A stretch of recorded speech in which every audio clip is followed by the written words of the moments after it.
Aside from this security counter argument to this 25% cut, seems another thing that I don't know, I've heard many times is that we didn't get out of the Great Depression until World War II. In other words, you needed a war to get out of the economic malaise.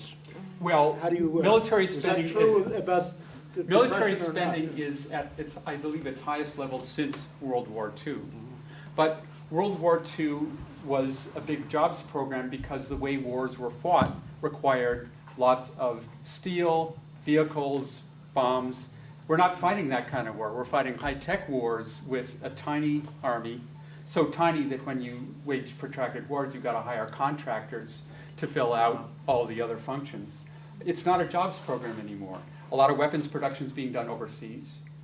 A lot of money's going into So it was true services then, like security. It was true then, but not now because Right. of the different conditions. Right. So, let me talk a little bit about how we got to this point in my peace group in Dorchester. So I live in Boston. I live in a neighborhood called Dorchester. Anyone heard of Dorchester? So what have you heard about Dorchester? Working class. Working class? In Massachusetts. Yeah. Now there are Dorchesters in other places. I heard it was called Dorchester. Dorchester, please. Dorchester. Yep. A lot of street shootings. A lot of youth on youth violence, a lot of drug violence. Very diverse. Biggest neighborhood in Boston, most diverse. Haitian, Cape Verdean, Caribbean, blacks, U.S. blacks, Latinos. Biggest Vietnamese community on the East Coast. And when we started our peace group, shortly before the Iraq War, we knew that we couldn't be an ordinary peace group. We knew that we had to take up issues of violence in the community, economic issues, issues of racial discrimination and exclusion, issues of ethnic targeting, if we wanted to organize in our community. And we wanted to anyway, because we lived, we were from there, we lived there a long time. So then the problem became, well, that's a nice goal. How do you do it? What's the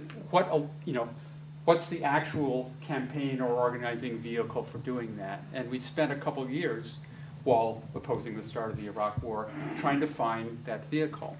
And then one day, one of our members walked in and said, my son is in high school, and the high school is sending his name to the Pentagon under No Child Left Behind.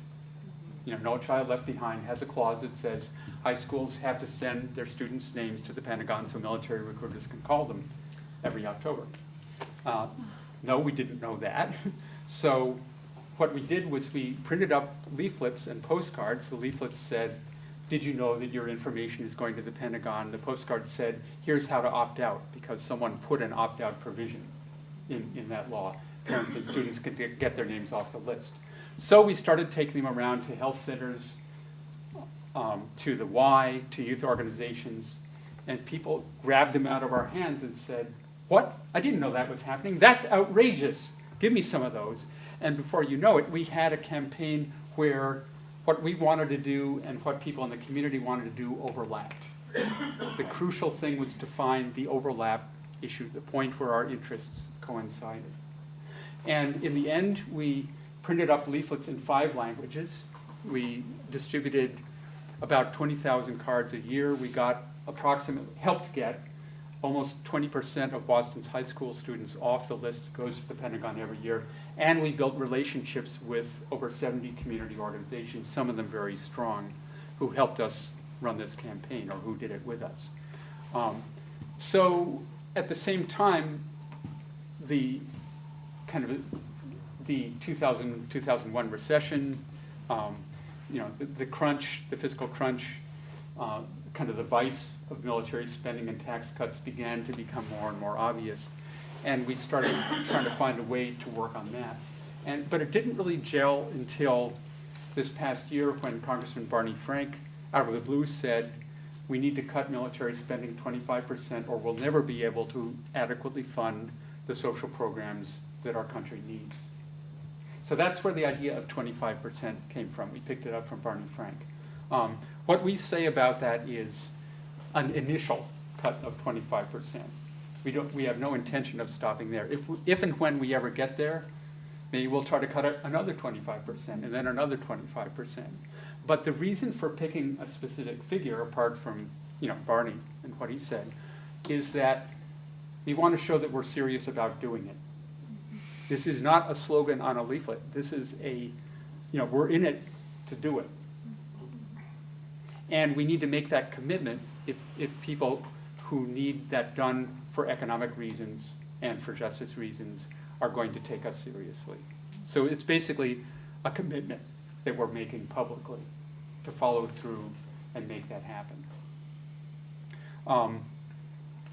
The other thing that we say when we start talking about the campaign, just so I don't forget to say it, is what we do not want to cut is veterans care, veterans benefits, support for veterans. We're not talking about that. It's not in the Pentagon budget anyway, but it's in another part of the federal budget. But that's not what we want to cut. And the third thing is we also aren't targeting weapon systems first. In the peace movement, and I think in the public mind, when you start talking about cutting the Pentagon budget, the first thing people think about, the first thing you probably think about, is weapon systems, Trident submarines and so forth, all of which need to be eliminated. But why start with the issue that drives a wedge between you and organized labor and other working people who are working in the only decent industrial jobs left in this country? There's plenty of other stuff in that budget to cut. There are 1,000 military installations overseas, some very small, some quite large. 95% of all the bases on foreign soil are US bases. What's that about? So if you start by talking about that, you start by talking about power projection and the US role in the world and whose interest is that in. Start with the Iraq and Afghanistan wars, et cetera. There are, we'll get to weapon systems, but we don't want to get there until we have policies formulated, ideally in place, that will hold harmless the workers and communities who are going to suffer when a defense plant is shut down. Keep communities' tax bases up, retrain workers, give them unemployment, try to create new industries to fill in the ones that are being eliminated. And we want to work in coalition with labor unions to develop those policies. Well, isn't the argument there going to be, well, we employ all of these people, both within the military itself, soldiers, sailors, airmen, Marines, as well as all the support personnel who work on those foreign installations? Are we not, if we attack those, are we not going to be throwing all these people out of work in a different way than we would by closing the military-industrial complex within the United States? If we use that money and invest it for jobs, we'll get a bigger bang for the buck than with military jobs. Have people seen this study that the Political Economy Research Institute at UMass Amherst did a couple of years ago?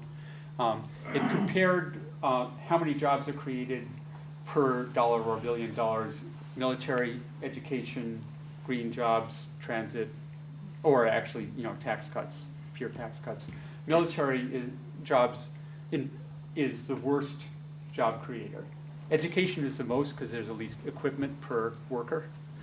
Transit and green jobs are somewhere in the middle, but up toward the education end. So if you reinvest that money in jobs programs, then you'll see a bigger payoff.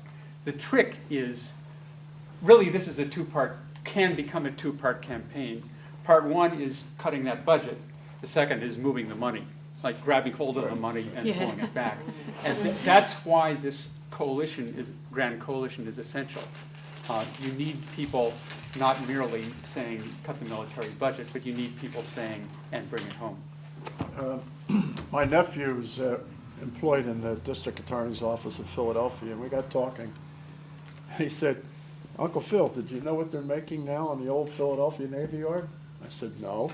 He said, "Solar panels. There's a company in there now making solar panels in the old Philadelphia, the very end of Broad Street in Philadelphia, where the Navy Yard was." So that's interesting because there was a campaign in the early 90s to convert the Navy Yard to, I think, that kind of production. So it happened even without the Yeah, campaign. Yeah. So, yeah. I was saying, in Bethlehem, we put it into casinos. It's almost a casino.